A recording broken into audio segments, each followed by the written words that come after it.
ነው። እዚህ ጋር ትልቅ ብር ነው የወሰዱት፣ $400 ካሽ። ቢዝነሱን ምናልባት በሲልቨር ጆይን አድርጎ ከሆነ ኤክስትራ ቦነስ ከዛ በላይ ማለት ነው። እና እንኳን ደስ ያላችሁ ማለት እፈልጋለሁ። እናታችን ማማ አፍሪካ ወደዚህ መድረክ በመምጣት ለተሸላሚው እነሆ ደግሞ 6ኛ ኮከብን ማዛብ የቻለችው ጀግኒቷ ለነሱ እውቅና ትሰጥልናለች ማለት ነው።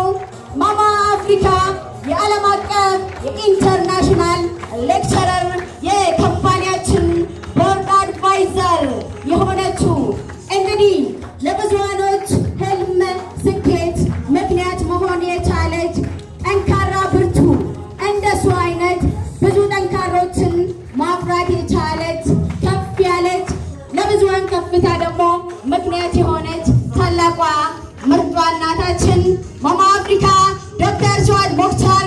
እኔ ስቆጥር እናንተ በዲያንስ ፕሮፌሽናል ጭብጨባ ትቀበሉልኛላችሁ። 1 ሚሊዮን 2